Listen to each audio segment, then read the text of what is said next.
না না, এটা কীর্তন নয়, একেই বলে কবি গান। তো এই কবি গানের আওয়াজেই আজ সকালে ঘুম ভাঙলো। আজ ঘুমটা ভাঙতে একটু বেলা হয়ে গিয়েছে, ভাগনাদের সঙ্গে গল্প করতে করতে একটু রাত হয়ে গেছিলো, তাই 9টা নাগাদ প্রায় ঘুম থেকে উঠেছি এই আওয়াজে। একদম দৌড়ে দৌড়ে বাইরে গেছি যে খুব দেরি হয়ে গেল এই ভেবে। আসলে এখন এই জিনিসগুলো খুব আমার পছন্দের হয়ে গেছে মাটির থেকে দূরে পৌঁছে গিয়ে, কিন্তু দর্শক আসন শূন্য দেখে মনটা খুবই কষ্ট পেল আমার।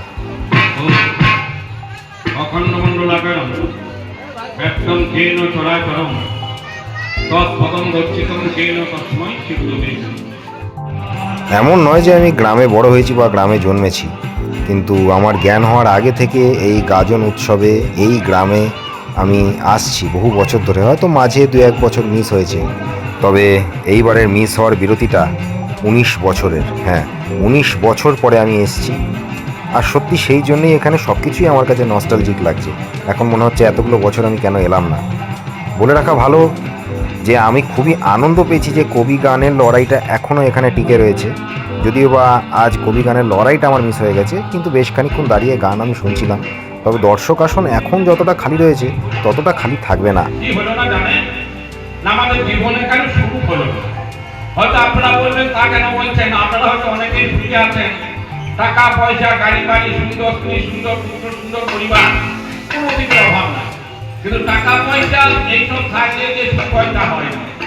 আপনারা জানেন যে রাবণের কি ছিল না, যা সোনার পয়সা, সোনা কি সোনার পাখি। এখন যা বর্তমান 10 গ্রাম সোনার দাম 1,50,000 টাকা। মানে রাবণের গোটা রাজ্যটাই সোনার ছিল। মন্দোদরীর মতো স্ত্রী ছিল, 1 লক্ষ পুত্র ছিল, 1.25 লক্ষ নাতি ছিল, কিন্তু তার একজনও বংশে বাড়তে দিতে ছিল না। জীবনে তারও সুখ হয় না। তাহলে আমাদের সুখটা হবে কি করে? তাই মহাজন বললেন, ওই আমি কি বা করি এখন বলো না, ওই আমি কি বা করি এখন বলো না, ওই আমি কি বা করি এখন বলো না, বলো না। আশা করি বুঝতেই পারছো আমার ভালো লাগার কারণটা। এখানে ফ্রিতে ফিলোসফির ক্লাস পাওয়া যায়। আর হ্যাঁ, আজ এখানে হাট বসেছিল শুক্রবারে। হ্যাঁ, সপ্তাহে 2 দিন এখানে হাট বসে। হাটটা মোড়কতলার উপরে, মানে যেখানে এখন অনুষ্ঠান হচ্ছে সেখানে বসে। তবে এখন যেহেতু অনুষ্ঠান চলছে তাই জন্য হাটটা এখানে রাস্তার উপরে বসেছে। আমি যখন খুব ছোট ছিলাম তখন এই হাট প্রথম চালু হয়, তখন সপ্তাহে 1 দিন ছিল, এখন সপ্তাহে 2 দিন। আর তার আগে বাজার করতে হলে প্রায় 4-5 কিলোমিটার দূরে বাজারে যেতে হতো। তাই বুঝতেই পারছো এই হাটটা যেটা আজ একটা মারাত্মক জায়গায় পৌঁছেছে, এই হাটটা আমি জন্মাতে দেখেছি। আমার নস্টালজিয়াটা কোন লেভেলের বোঝা যাচ্ছে তো। মঞ্চের সামনে পৌঁছে দেখলাম যে আর এক কবির দল এসে পৌঁছেছে। আমাদের অপূর্ব বাবু সেটা সাউন্ড সেট আপ করছেন। এই যে সাউন্ডে বসে আছেন ইনি হলেন অপূর্ব বাবু। তো এই অপূর্ব বাবুকে আমি শেষবার যখন এসেছিলাম গাজন উৎসবে তখন দেখেছিলাম আমার হাঁটুর সাইজে, খালি গায়ে খালি পায়ে দৌড়ে দৌড়ে বেড়াতো। সে এখন একটা লোকে পরিণত। আর অপূর্বকে যেই সাইজে আমি দেখেছিলাম সেই সাইজের একটা মেয়েকেও কোলে নিয়ে ঘুরছে, দেখে খুবই ভালো লাগলো।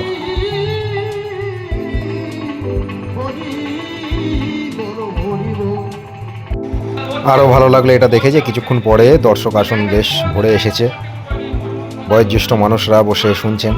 আসলে আমিও যখন ছোট ছিলাম তখন এই কবি গানের মাহাত্ম্য বোঝার ক্ষমতা আমার ছিল না। আজ আমি বুঝতে পারছি, কিন্তু এখন আমার ক্ষমতা নেই যে প্রতি বছর এসে এই অনুষ্ঠান আমি দেখব। ভালো করেছে। লঙ্কা পোড়াইতে গেল, লঙ্কা পোড়াইতে কি হলো? ও লঙ্কা পুড়িয়ে এলো। লঙ্কা পোড়ানো পরে লেজের আগুনায় নিজ হয়েছে। তখন সীতা কাটতে গেল, গঙ্গা জলে ডুবইল, তবু আগুন লিপে গেল। সীতা কাটতে গেল, ওটা আগুনকে মুখে ভরিয়ে দেবে, লেজ মুখে ভরে আগুন লিপিয়ে গেছে। এর বেশি শোনানো যাবে না, তাহলে ভোটের মুখে আবার এটা নিয়ে রাজনীতি হয়ে যাবে। এদিকে যাত্রার প্রস্তুতি তুঙ্গে, মানে আজকে শেষ দিন যাত্রার জন্যে, 3য় দিন।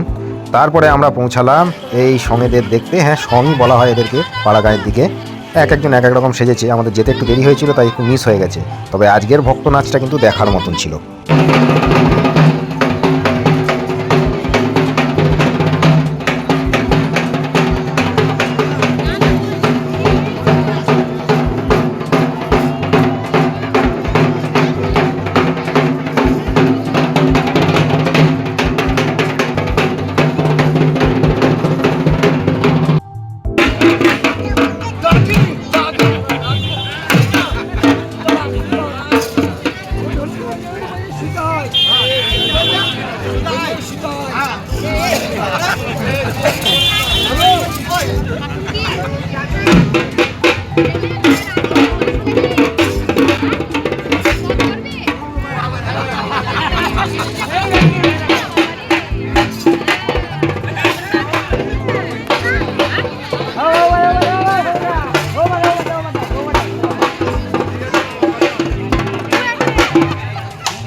দাদু কিন্তু বাংলা ঢোলের বেশ পুরনো প্রার্থী একজন এবং বেশ চ্যালেঞ্জিং।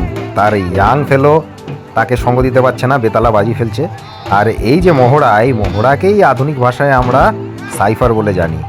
হ্যাঁ, একদম ঠিক ধরেছ। এই সাইফার ওয়েস্টার্ন ওয়ার্ল্ড থেকে নয়, আমি তো আমার ছোটোবেলা থেকে গ্রামগঞ্জে দেখে আসছি। আর আমার জন্মের আগে, আমার বাবার জন্মের আগে, আমার দাদুর জন্মের আগে থেকে এসব চলে আসছে।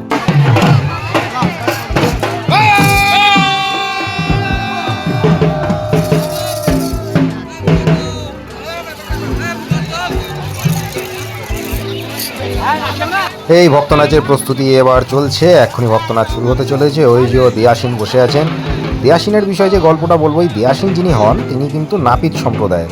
হ্যাঁ, আজকের দিনে এরকম সম্প্রদায় নিয়ে, জাতিভেদ নিয়ে কথা বলা উচিত নয়, তবে গ্রামগঞ্জে একটু হলেও এখনও মানুষ মেনে চলে এবং বংশানুক্রমে একজন নাপিতই এই দিয়াসিনের ভূমিকা পালন করতে পারে। দিয়াসিনকে মাস ভক্তও বলা হয়। মাস ভক্ত মানে হলো যে 1 মাস ব্যাপী এই সন্ন্যাস গ্রহণ করে।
যতদূর জানি সকলে মজা করি এই সাজগুলো সাজে, এর জন্য কেউ কোনো পুরস্কার পায় না। আর একটা অদ্ভুত কথা বলে রাখি, মানে আমার কাছে কথাটা স্বাভাবিক হলেও আমার দর্শকদের কাছে কথাটা অদ্ভুত। টিভির বাইরে প্রথম আমার নাচ শেখা কিন্তু এই ভক্তদের নাচ দেখে। হ্যাঁ, শুনতে অবিশ্বাস্য লাগলেও এদের হাত পায়ের মুভমেন্ট দেখেই প্রথম আমার হাত পায়ের মুভমেন্ট শুরু, যখন আমার 2.5-3 বছর বয়স, তখন থেকে।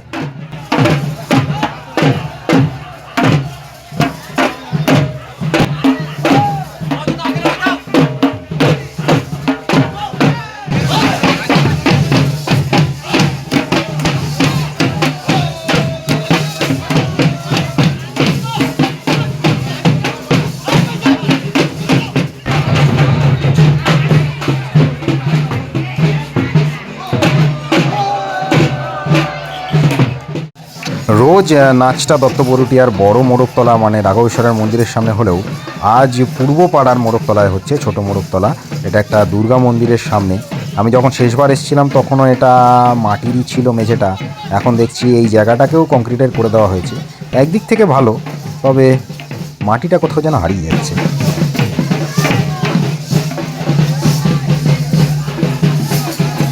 গ্রামের অনেকেই দেখেছি নিজ উদ্যোগে আকন্দের মালা বানিয়ে ভক্তদের পরিয়ে দিতে। যে যার নিজের বিশ্বাস থেকে নিজের মতন করে। আর যারা ভক্ত হয় তারা সকলে যে কোনো মানত আছে বলে ভক্ত হয় তা নয়, কিন্তু অনেকেই ভক্ত হয় তারা হতে ভালোবাসে তাই।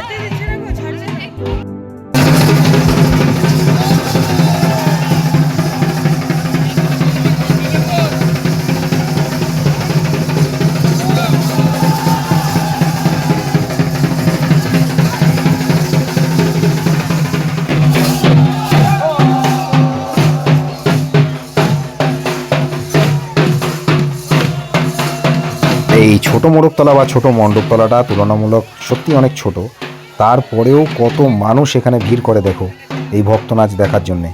এটাই এইখানকার সেরা ঐতিহ্য। দত্তবরুটিয়া গ্রাম আশেপাশের এলাকায় পরিচিত এখানকার গাজন উৎসবের জন্য।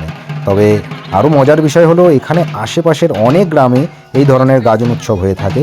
এর পরের যে এপিসোড আনবো সেটাতে থাকবে বোলান গান, আরও অনেক কিছু ইন্টারেস্টিং ব্যাপার।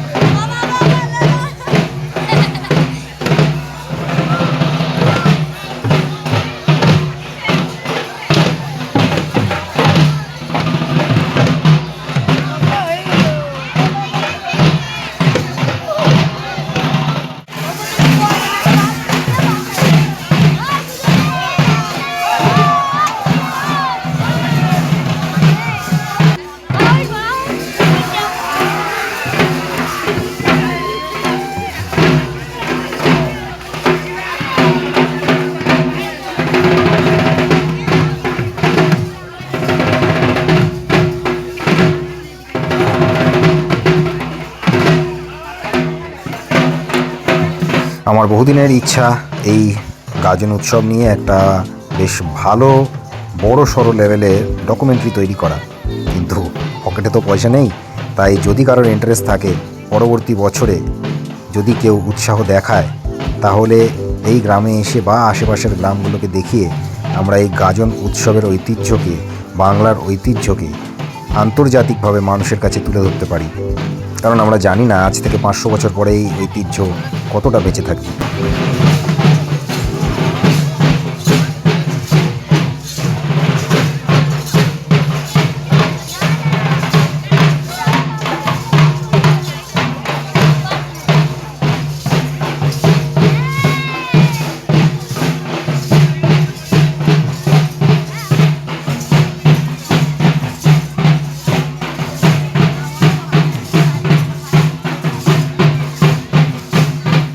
আজকের মতন ভক্ত নাচ এতটাই ছিল। তবে পুরো ভক্ত নাচটা দেখাতে গেলে লোকে বোর হয়ে যাবে, একেই তো আমার ভিডিও কেউ দেখে না। আর আজকে যে যাত্রাটি ছিল, বাই দ্য ওয়ে আজকে তৃতীয় দিন ছিল যাত্রার, আজকে শেষ যাত্রা ছিল। আজকের যাত্রাটা কিন্তু পূর্ব পাড়ার ক্লাব থেকে করা হয়েছিল, মানে গ্রামের ছেলেরাই করেছিল। অর্থাৎ যেই ছোট মোড়কতলায় আমরা ভক্ত নাচটা দেখলাম, সেই পাড়ার ছেলেরাই নিজস্ব উদ্যোগে গ্রামের মানুষদের নিয়ে এই যাত্রার আয়োজন করেছিল। আমি যখন ছোট ছিলাম তখন মনে আছে আমার বড়দা যাত্রার হিরো হতো, এবং আজকে কিন্তু মানুষের ভিড়টা ছিল চোখে পড়ার মতো। গতকালকের যাত্রায় ভিড় হলেও আস্তে আস্তে করে মানুষ কেটে পড়ে, তবে আজকের যাত্রাটা মানুষ শেষ অবধি বসে দেখেছিল। কিন্তু আমার পক্ষে তা সম্ভব হয়নি, এত সকাল সকাল ঘুম ভেঙে যাচ্ছে, রাত্রিরে ঘুমটা তাড়াতাড়ি চলে আসছে বলে যাত্রাটা আজ আর দেখা হয়নি। যদি কেউ প্রথমবার আমার ভিডিওটা দেখে থাকে তাহলে চ্যানেলটা একটু সাবস্ক্রাইব করে নেবেন। আর বাই দ্য ওয়ে আজকে যতদূর মনে হয় গোটা ভিডিওতে আমি নিজের মুখটুকুও দেখাইনি, কারণ আমার নিজেকে দেখানোটা উদ্দেশ্য নয়, আমার উদ্দেশ্য এই গাজন উৎসবকে দেখানো। কাল হবে ভিডিওর 4র্থ দিন, এবং কাল ডিজে ঢিঞ্চাক আর বোলান গান আছে, অনেক কিছু দেখার মতন আছে। তো বাচ্চা লোক লাইক করো, শেয়ার করো আর লাগা রাহো।